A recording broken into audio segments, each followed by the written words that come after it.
livros de escola que o Brasil passou a ser colonizado há 500 anos.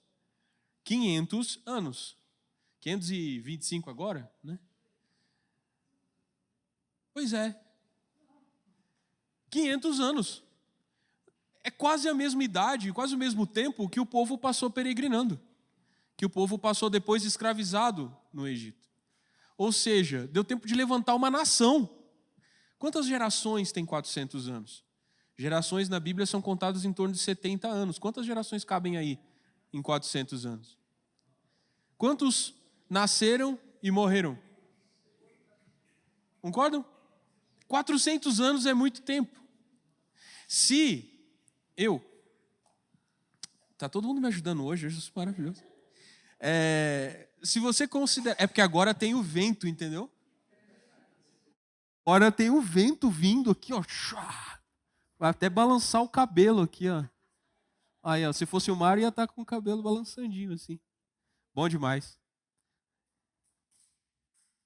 Se dá tempo de eu, que nasci no interior de São Paulo, que falava que a porca da porta tá torta, chegar aqui em Brasília e começar a imitar o sotaque de vocês e perder o sotaque do interior, embora eu recupere de vez em quando, né? Mas o Rogério, ele não parece um carioca, assim. Ele passa tranquilamente por um. O Daniel ainda não. Por quê? O Rogério veio há mais tempo. O Daniel... Aí, ó. Está sendo acusada de ter sotaque de carioca aqui. Imagina. Então, o Daniel acabou de chegar. A gente reconhece logo de cara, né? O Rogério passa despercebido. Porque é rápido para você se acostumar com o sotaque, com o jeito de falar, com as gírias, com o estilo, o timing de fala, você acaba pegando. 400 anos dá tempo de todo mundo perder o sotaque, esquecer a língua. Vocês terem uma ideia, comparando, o povo de Israel, quando foi deportado pelos babilônios, eles ficaram 70 anos no cativeiro e eles esqueceram a pronúncia, inclusive, do nome de Deus. 70 anos. É porque eles não falavam o nome de Deus com frequência, porque era proibido. Então, aqueles que sabiam o nome de Deus contavam uns para os outros assim, entendeu? E deu para perder. Os sacerdotes morreram, os reis morreram, as pessoas... E esqueceram a pronúncia, esqueceram a sua língua. O escriba Esdras, ele teve que pedir tradução do que estava na lei, porque o povo não compreendia o hebraico. Quem tinha voltado do exílio só falava o aramaico. Não falava hebraico mais. 70 anos. Versus 400 anos. E uma situação completamente diferente, porque os que foram exilados pelos babilônios, eles foram tirados à força, num ambiente de guerra. E os inimigos, e eles olhavam para aqueles babilônios com ódio. Mas depois eles ganharam muito dinheiro lá e nem quiseram voltar mais, né? Mas enfim, ganhar dinheiro é um perigo às vezes. O problema é que o povo de Israel, quando desceu para o Egito, desceu com fome, numa situação completamente diferente. Foram acolhidos na terra. Na época era José o governante do Egito, então concedeu a eles uma porção excelente para criadores de gado, no delta do rio. Se você consegue perder a sua cultura quando você está numa situação de medo e de aflição, como aconteceu com o povo, eu estou falando exportado, não é exportado, é deportado. Ah, obrigado. Está todo mundo me ajudando hoje. Muito bom. Deportado à força, quanto mais se você desce e é acolhido, abraçado, recebido. Não, fica aqui com essa porção de terra melhor. Vocês estão passando necessidade lá, mas José nos salvou. Vocês são amados. Esse povo ia virar egípcio assim, ó, rapidinho. Mas todas as vezes que eles pensavam, rapaz, eu acho que eu vou comprar uma terra, fazer uma pirâmide para mim, ficar tranquilo aqui, eles olhavam para os ossos de José. Os ossos de José não estavam na terra, estavam num mausoléu, um sarcófago, alguma coisa do tipo, e eles podiam lembrar, peraí, José falou que a nossa terra não é aqui. E para ajudar o povo a não esquecer que eles eram estrangeiros, o Senhor levantou uma situação em que eles ficaram desconfortáveis. Trocou o governo do Egito. Há estudos que dizem que foi um outro povo que invadiu e trocou a família real. E essa família real, esse faraó, não conhecia José, não conhecia a história do povo e de como eles tinham chegado lá. Chegou um rei novo no pedaço, falou assim, bom, agora eu sou dono disso aqui, bonito esse rio Nilo, bonito é... Aquele povo que está ali, eles são de cor diferente, eles falam língua diferente, eles têm costumes diferentes, o que eles estão fazendo? Aquilo ali é pedaço deles ou não, não é nosso, mas eles estão aqui porque eles são legais. Não, não são legais. Olha o quanto que eles se reproduzem. Os caras estão criando que nem coelho. Daqui a pouco eles estão maiores que nós aqui. Eles não falam a nossa língua, eles não têm a nossa cultura, eles não se misturam conosco. Estão aqui faz mó data, ou seja, estão aqui faz tempo, porque isso aqui é gíria do interior de São Paulo. Estão aqui faz mó cota, como fala em outros lugares por aí. Faz mó tempo que eles estão aqui. E eles não se misturam com a gente, não servem os nossos deuses, não sacrificam nos nossos templos. Vocês não conseguiram transformar eles em egípcios nesse tempo todo? Então vamos fazer o seguinte, vamos tirar a força desse povo. E aí colocaram os israelitas sob trabalhos forçados. Obrigaram eles a trabalhar muito. Eles não tinham tempo mais para preservar a sua cultura, para contar as suas histórias, para treinar a sua língua. Era o tempo todo lidando com tijolo, fazendo cidade para Faraó. E o que aconteceu com eles? Aí eles se lembraram dos ossos de José. Você estava bom, mas agora parece que está ruim e piorou, né? O que aconteceu? Ah, a gente não é daqui. A gente não é daqui, né? Verdade. José falou para a gente voltar, não falou? Falou, então. Vamos voltar. Não dá para voltar. Por quê? O faraó colocou sobre eles duros trabalhos. E eles não tinham uma liderança que falasse em nome deles. Eles eram um povo desorganizado e fraco. Fraco porque não tinham uma cultura forte. Eles não eram unânimes. E o que aconteceu? Mais e mais impostos, mais e mais trabalhos forçados, mais e mais enfraquecimento do povo. Mas por alguma razão o povo continuava crescendo. Chama a bênção de Deus. Certo? Porque Deus falou para Abraão, você vai ser um povo numeroso. E eles estavam, certo? Aumentando de número. E o faraó falou, peraí, não deu certo, a gente tentou impedir, eles não param de aumentar de número, continuam se fortalecendo. O que está acontecendo? Vamos matar os homens deles. Toda criança que nascer e for homem, mata. Com um bando de idosos e um bando de mulheres, eles não vão ser capazes de se organizar. Essa era a visão que o faraó tinha. Considere que ele não queria eliminar o povo. Ele não queria perder a sua mão de obra escravizada, barata e minimamente competente. Ele queria enfraquecer a unidade entre eles, a capacidade de se mobilizar e de ter uma única voz. Então o que ele fez? Mata os possíveis líderes, acabe com os homens. A próxima geração, eles vão dar trabalho para a gente só por enquanto. Porque vai ter poucos homens entre eles, com força e com raciocínio. A gente vai deixar um monte de idosos precisando de cuidado e um monte de mulheres sem chefes de família. E aí nós vamos tomar as mulheres deles para nós, porque elas não vão ter quem cuide delas. As jovens entre eles vão se casar com os nossos filhos. E logo eles serão um povo conosco. Percebe a sutileza do plano de Faraó? Ele queria absorver aquele povo para dentro de si. Ele não queria que os israelitas continuassem como israelitas. Eliminando os homens, os chefes de família, no berço, ele eliminaria a continuidade daquela nação. Eles teriam problemas por mais 30, 40 anos. Dá para tancar esse povo aí mais um pouquinho. A hora que só tiver idoso precisando de cuidado e só tiver mulher sem marido, a gente resolve o problema, porque eles vão desesperados atrás de nós, se misturar conosco. Vocês já tinham notado que o plano era esse? Absorver o povo. Esse é o plano do diabo.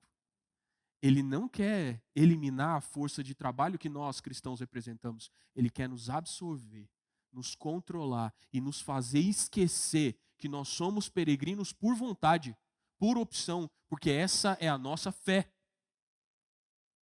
E das coisas que se fala sobre Moisés em Hebreus 11 são 4 pontos. O primeiro é, os pais de Moisés o esconderam. Então isso não foi fé de Moisés, foi fé dos pais dele. Os pais dele tiveram fé e esconderam o rapaz, correndo o risco de ser mortos, porque era um decreto do faraó. E o decreto que não era cumprido resultava em morte. Segunda coisa que se fala de Moisés, ele recusou ser chamado filho da filha de Faraó. A terceira coisa que se fala dele é que ele não teve medo da ira do rei. E a quarta coisa, pela fé, ele celebrou a Páscoa. A história de Moisés, vou deixar a tampinha aqui. A tampinha vai me acompanhar. A história de Moisés, ela compreende uma boa porção do livro de de Êxodo. Começando aqui no capítulo 2, e toda essa história de opressão está no capítulo 1 de Êxodo. E é uma história bem conhecida de vocês, então eu quero pontuar detalhes que às vezes passam despercebidos. Produção, eu vou ler várias coisas do capítulo 2 meio pulando, então boa sorte aí, Deus seja com vocês. Moisés nasceu na tribo de Levi, ele era um levita.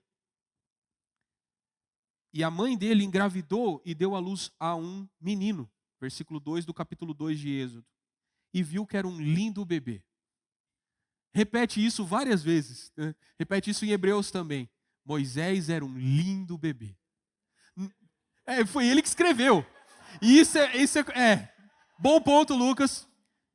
Moisés falou, eu era um lindo bebê. Bebês normais, minha mãe disse que eu era lindo. Bebês normalmente são lindos, né? Se o bebê é feio, imagina o futuro da criança. Mas Moisés era um lindo bebê. Ele era tão lindo que ele cativou a mãe e o pai dele. E fez o pai e a mãe desobedecer ao faraó. Então era mesmo um lindo bebê. Pense num lindo bebê que ele era. Um lindo bebê. E o escondeu por 3 meses. Deve ser muito difícil esconder um bebê por 3 meses, né? Ele chora, ele tem necessidades específicas. Um povo que está vivendo em opressão não está nas maiores casas possível. Então devem ter mocado Moisés num porãozinho, sei lá. Esconderam o bebê por 3 meses. Eu ouvi um choro de criança aqui. Não, é menina, é menino, é menino. Mas é um lindo bebê, mas é. Né? Moisés sempre de fraldinha para a galera não perceber. Quando não conseguiam mais escondê-lo. E essa frase é interessante. Se ele estava morando no meio de hebreus, esses hebreus não ajudaram a esconder Moisés. Percebe? Para o pai, para a mãe, já era impossível esconder. Talvez houvesse uma fiscalização, talvez houvesse dedo duro na história, mas por qualquer que seja a razão, já estava impossível esconder que era um bebê e que era menino. Porque ser bebê não era problema, repito, o problema era ser menino. E aí a mãe pegou um cesto feito de junco, de papiro, e revestiu com betume e piche. Isso não é um processo rápido, porque a cura do betume demora. Ela pegou um cesto, passou betume, passou piche e deixou secando. Quanto tempo isso levou? 3, 4 dias? Imagina o coração dessa mãe, sabendo do plano maluco que ela estava tecendo ali, com aquele lindo bebê, sendo colocado num cesto no rio. Qual era o projeto dela? Talvez não ver Moisés morrer. Vou colocar ele aqui, se ele sobreviver, Deus o salvou. Se ele morrer, eu não vi acontecendo. Não sei qual é o destino do meu filho. Não posso mais cuidar dele aqui. Vão matá-lo. Mas se eu entregá-lo ao rio, talvez Deus o salve. Houve fé para esconder o lindo bebê. Houve fé para cuidar dele por 3 meses. Houve fé para esperar o betume secar. E imagine o coração dessa mãe se derretendo em oração ao Senhor todo esse tempo. E a fé de Miriam, irmã de Moisés. Se você for continuar lendo, Moisés foi colocado no cesto, o cesto flutuou e desceu o rio. Ele foi... porque o rio Nilo, nessa porção, na foz dele, ele tem aquele junco, né? Aquele mato que tem uma salsicha na ponta, assim. Então, para fazer papiro, né? Era muito apreciado pelos egípcios. E ele foi descendo o rio e chegou na porção do rio onde a filha de Faraó se banhava. Mas ele não foi sozinho, porque Miriam foi acompanhando e olhando o cesto. A minha mãe o entregou, mas eu quero saber o que vai acontecer. E aí ela foi olhando, e o cesto descendo, e chegou a filha de Faraó se banhando e encontrou o bebê. E quando ela encontrou o bebê, era um lindo bebê. E esse lindo bebê cativou também a filha do filho de Faraó. Tá vendo? Ter bebês bonitos é importante. Ela olhou e falou, é dos hebreus. Algo tocou o coração dela. Irmãos, o Espírito Santo estava agindo para preservar Moisés. Mas também Miriam foi muito sagaz. Na hora que ela pegou, é dos hebreus, brotou do junco uma menina dos hebreus, assim, pulou. Falou, eu conheço uma mulher que pode cuidar dele. Vocês percebem como essa história é fantástica, como ela é maravilhosa? Miriam foi ninja, cara. Ela brotou de lá e falou, eu tenho uma ideia. Senhora rainha, senhora filha do filho do faraó, eu tenho uma ideia aqui, senhora princesa. A senhora tem muita coisa para fazer. Vamos entregar ela aqui para uma hebreia cuidar dele e tal. Leite hebreu, de repente, é diferente, vai dar coisa do criança. E aí, a mãe de Moisés recebeu seu filho de volta. Ela entregou ao rio, ela entregou ao Senhor. E o Senhor devolveu para ela. E sem o risco de ser assassinado. Porque agora, ele é filho da filha de Faraó. A mãe sabe que não é. E ela ainda foi paga por isso. Ela não só cuidou do filho até que ele crescesse o suficiente para viver na outra casa, quanto ela recebeu cuidado do próprio faraó. Dinheiro do faraó sustentou a família de Moisés. Mães, não tenham medo. Deixem seus filhos nas mãos do Senhor. É claro que é bom ter uma irmã, um irmão, alguém esperto, que acompanhe enquanto ele desce o rio, olhando. Mas se não tivesse Miriam, o Espírito Santo ia dar um jeito. Ele não é Deus? Ele não consegue? Toda essa história aconteceu assim. Essa foi a fé do pai e da mãe de Moisés. A fé de Miriam, a fé da família. Tiveram o garoto de volta e mais, vivo, e talvez um dos poucos homens da sua geração. Percebe? Porque os que nasceram na mesma época que ele, todos estavam morrendo. Então, para Moisés foi importante o crescimento dele, o desenvolvimento dele. Garotos, vocês que estão crescendo, não estou falando para os de 20 e poucos, vocês já são macaco velho. Eu com 21 anos já estava casado, 24 eu já estava com o Bernardo. Então, vamos lá, né? Mas vocês, jovens, adolescentes, vocês que estão crescendo, Deus precisa de vocês. E Deus preserva vocês, e Ele cuida de vocês. E Ele treina vocês para liderar uma geração de homens fracos. Nós estamos em uma geração de homens fracos, que não querem responsabilidade, que não querem liderar, que querem que outros falem por eles, que preferem o videogame ao trabalho, que não estudam, que não leem, que não se preparam, que não sabem usar ferramentas, não consertam as coisas. Fracos. Qual o objetivo de tornar os homens de uma nação fracos? Dominá-los e absorvê-los. Existe uma cultura do mundo tentando diminuir os homens. Não cedam a isso. Não sejam machões tolos e boçais, trogloditas, animais, mas também não sejam florzinhas de Jesus. Vocês foram criados para ser os soldadinhos de Jesus e não as florzinhas de Jesus. Os cabritinhos de Jesus e não as ovelhinhas de Jesus. Amém? Igreja, isso não estava programado, foi mal. A segunda coisa, Moisés, pela fé, recusou ser chamado de filho da filha de Faraó. E isso é muito interessante, porque Moisés cresceu no melhor que podia acontecer. Ele não era o herdeiro do trono, portanto, todo mundo sabia que ele tinha sido tirado da água, certo? Moisés, o nome dele dizia isso, tirado da água. Todo mundo sabia. Então ele não tinha ninguém, aquela história do príncipe do Egito lá, da DreamWorks, ele não corria risco de virar faraó. Não, risco de faraó não. Crescendo, ele tinha o sustento da filha do filho de Faraó, ou seja, nunca ia passar necessidade. E também não ia ser obrigado a ser nada. Ele ia ser só o filho da filha de Faraó. Mais uma chance dele se tornar um homem fraco. Mais uma chance dele jamais assumir nada na vida. Desimportante o suficiente para nunca ser cobrado e importante o suficiente para sempre ser sustentado. No máximo um burocrata. No máximo um engraxador de bota. Tranquilo. Mas ele recusou isso.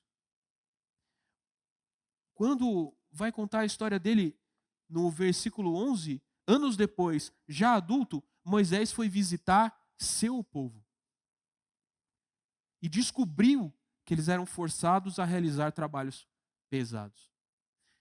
O fato de Moisés escrever que ele era um lindo bebê, e depois que ele adulto foi visitar o seu povo, reflete que ele nunca perdeu a identidade que ele tinha no seu próprio nome e nos poucos tempos que ele conviveu com sua mãe.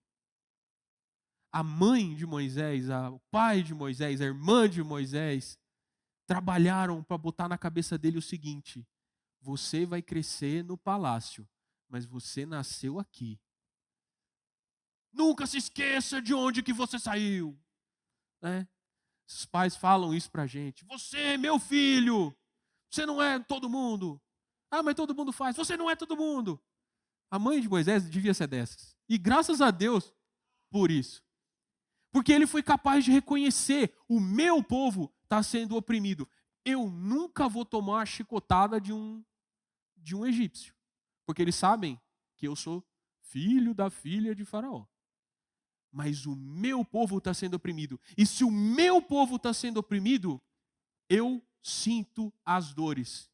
Ao ponto de Moisés, que depois é descrito como o homem mais manso do mundo, também escrito por ele. Estamos notando um padrão? Não desconsidere a inspiração do Espírito Santo. Você está tecendo falsas acusações contra Moisés aqui.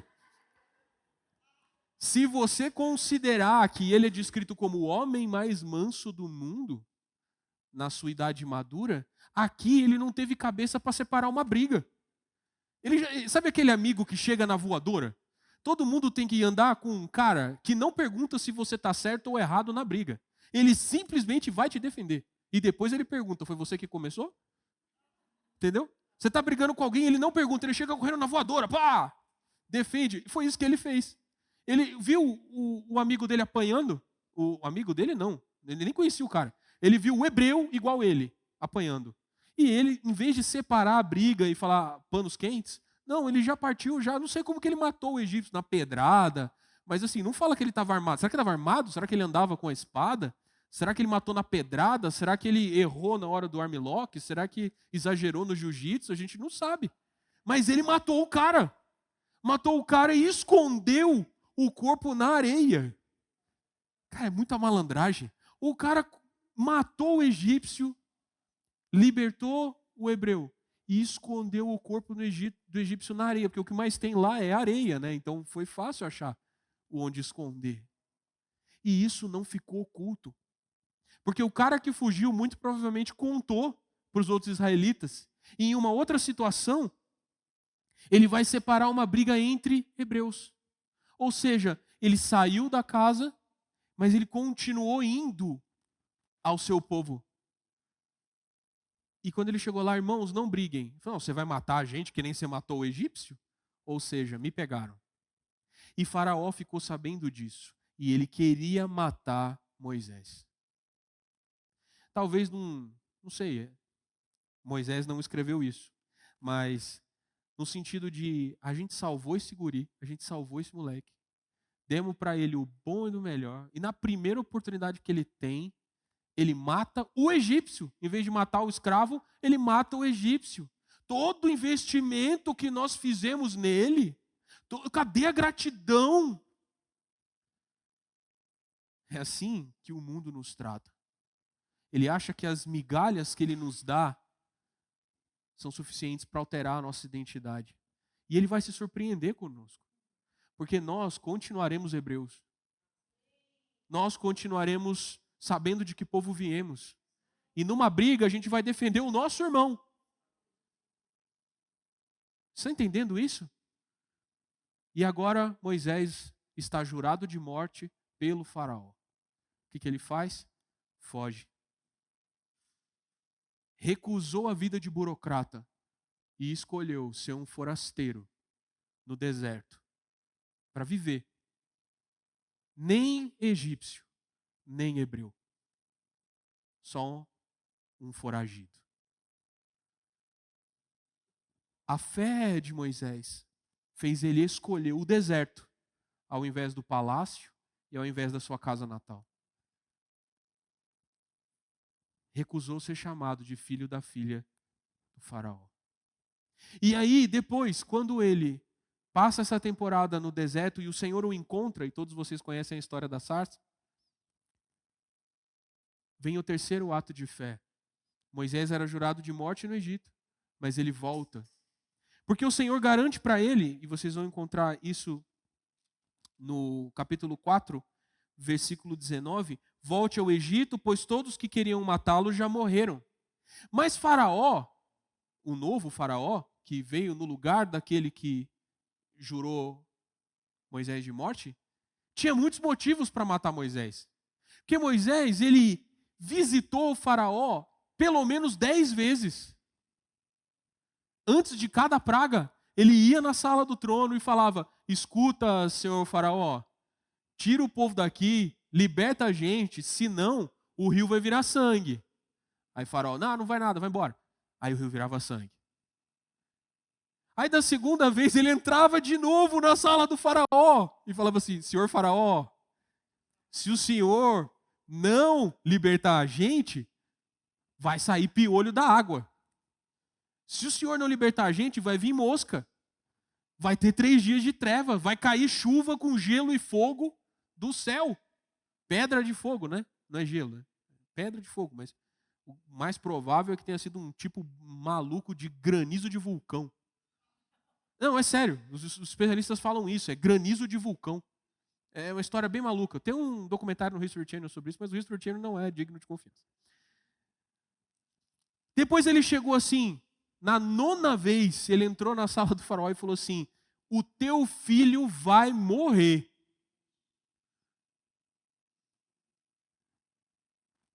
E o faraó era um cara de coração muito duro mesmo. Assim. É porque falou que vai virar sangue e virou. Falou que vai dar piolho, deu. Falou que vai ter rã, deu rã. Falou que vai dar doença no bicho, deu doença. Falou que vai dar escuro, teve escuro. Falou que vai chover pedra com fogo. E choveu. A estatística de Moisés estava alta. O que ele falava, né?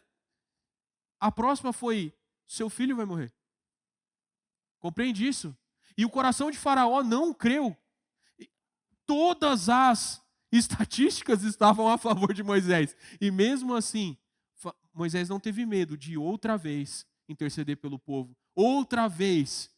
Era muito fácil para Faraó mandar um guarda decapitar. Não, pega, 2. Eu tenho quantos guardas aqui? Tem 10 para cada um de vocês. Mata esses caras. esse povo não tem líderes, mata esses caras. Faraó não fez isso e Moisés não teve esse medo. Irmãos, nós temos a ousadia de confrontar as lideranças desse tempo quando a nossa fé é provada? Existe em nós uma identidade tão firme que nos leva a ir à sala dos reis para testemunhar a favor do Senhor? Nós estamos prontos para desafiar os poderes desse mundo? Ou nós somos pagos pela filha do filho de Faraó e esse pagamento é suficiente para amaciar a nossa língua e a gente ter menos temor de Deus do que a gente tem dos que nos sustentam? Esse mundo nos é favorável, mas às vezes ele se torna nosso adversário. Existe em nós a coragem de falar. Pragas virão se vocês não mudarem de ideia. Percebe? Há muita aplicação na história de Moisés para a nossa vida. E a última coisa que se diz a respeito dele é que ele celebrou a Páscoa. E eu preciso encerrar. Quando você vai ler em Hebreus, ainda bem que vou deixar a tampinha aqui, e aqui tem isso. O versículo 28 diz: pela fé, ordenou que o povo de Israel celebrasse a Páscoa e aspergisse com sangue os batentes das portas, para que o anjo da morte não matasse seus filhos mais velhos. A fé de Moisés tinha levado todo esse tempo, mas a fé da celebração da Páscoa ser destacada exige que a gente entenda uma coisa que veio antes. O versículo 26 diz: considerou melhor sofrer por causa do Cristo do que possuir os tesouros do Egito. O que Cristo tem a ver? Se Cristo ainda não estava naquela época, né? Onde é que Cristo aparece na história de Moisés? Essa menção do Cristo. Moisés entendia a promessa. Essa promessa do Cristo permeia toda a Bíblia. E ele entendia que o que ele estava fazendo ali tinha a ver com o Cristo. Tinha a ver com aquele que viria de Abraão para ser uma bênção para todas as famílias da terra. Ele contemplava que aquele povo que estava ali no Egito não era um povo qualquer. Aquele povo precisava estar na sua terra, porque Deus traria daquele povo o Salvador de todas as terras. E quando ele ordena a celebração da Páscoa, em obediência ao Senhor, ele olha para aquele cordeiro e entende o Cristo ali. E ele fala: o cordeiro morre no lugar dos nossos filhos. Esse cordeiro morreu para que os nossos filhos não morressem. O sangue dele é o sinal. Aqui, o inocente já foi entregue. Lá no Egito, vai morrer o culpado, porque não aceitaram o Cordeiro de Deus. Aqui nós o recebemos. Ei, olha, a nossa porta tem sangue. Aqui um inocente morreu para que o culpado vivesse. Ele resgatou. A Páscoa é um resgate. Cristo estava lá. Em cada casa, em cada cordeiro, um testemunho. Haverá um Cordeiro de Deus que dará a sua vida em nosso favor. E os nossos filhos serão salvos, porque o Cordeiro morrerá no lugar deles. Cristo estava no Egito. Cristo estava em cada casa dos israelitas. Cristo, Cristo, Cristo. A fé de Moisés era na promessa de Cristo. Ele creu sem ver e viveu pelo que cria. Nós já recebemos a promessa. A fé dele era uma esperança. A nossa fé é um cumprimento. É isso que nós celebramos todos os domingos aqui. Há um cordeiro que se entregou em nosso lugar. E nós vivemos. Os nossos filhos não ficarão no Egito. Os ossos de José serão levados conosco. os nossos velhos não vão ficar, o nosso gado não vão ficar. Faraó, libera a gente, porque o tempo da liberdade chegou. E quando que a liberdade chega? Quando o cordeiro morre. Vocês entendem isso? A Páscoa é uma festa, 2 milhões de pessoas vão precisar, no momento mais tenso da vida deles, que eles estão pedindo liberdade. A gente vai sair, cara, a gente vai sair, vai sair. Agora o faraó vai, não deixou, agora o faraó não vai, agora não é possível, morreu o filho do faraó, agora ele deixa. Esse povo, na expectativa de uma fuga, eram só 2 milhões de pelegos, 2 milhões de pessoas, com poucos líderes entre eles. Considere o cenário, coordenar esse povo todo para ficar 7 dias sem comer pão com fermento. Um pãozinho faz uma falta, não é? Crocante, macio. 7 dias sem fermento, comendo erva amarga na última noite, todo mundo matando um cordeiro sincronizado, e não tinha grupo no WhatsApp para você coordenar isso. Mas esse povo, nessa expectativa, nessa ansiedade, todo mundo olhou para o cordeiro e falou: o cordeiro morre, a gente vive, vamos fazer. Essa é a fé da celebração da Páscoa. Entende por que esses pontos foram destacados? E aí Moisés, agora que morreu o cordeiro, agora a gente sai. Porque a liberdade não é só da terra do Egito, é da mente do Egito, é da idolatria egípcia, é do sistema econômico egípcio, é do sistema político egípcio. A gente sai daqui por essa porta aberta por um cordeiro que morreu, pelo sangue que foi derramado em nosso lugar. Eles saíram pelas portas manchadas de sangue e ganharam a liberdade.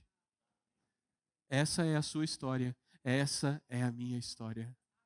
Nós estamos livres, porque o cordeiro morreu em nosso lugar. Essas são algumas das aplicações possíveis nesse momento, dadas as circunstâncias da história de Moisés. E a fé dele inspirou todo o povo a marchar, a sair, a ganhar a liberdade. E mais, Moisés continuou liderando esse povo por mais muito tempo. Além de tudo, a fé dele não esmoreceu.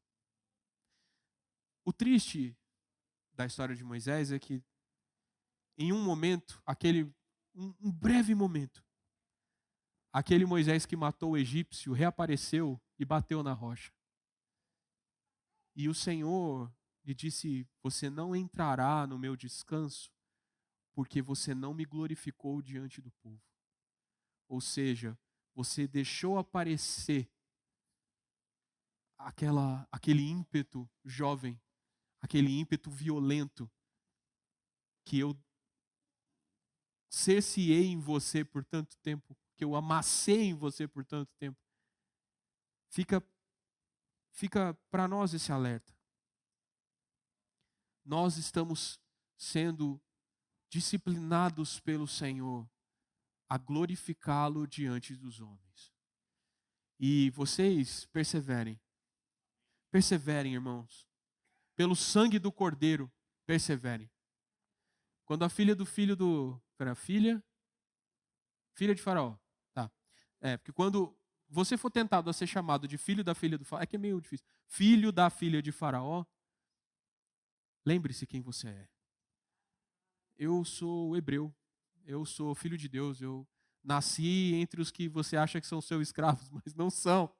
Eles estão mais livres do que você. Nós estamos mais livres. Ah, mas a vida cristã é cheia de regra. Não é não.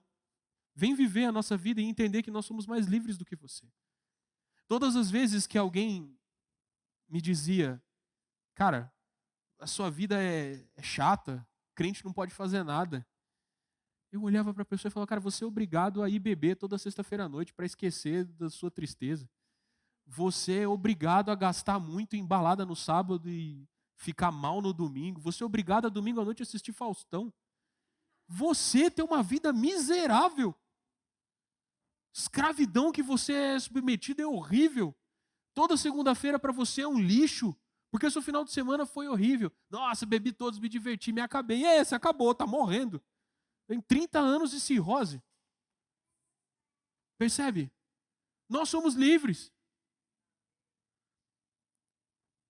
Que a perseverança da fé nos sustente até o fim dos nossos dias. E os nossos filhos sejam libertos pela fé que o Senhor tem concedido a nós. Amém? É isso que nós tínhamos para compartilhar hoje.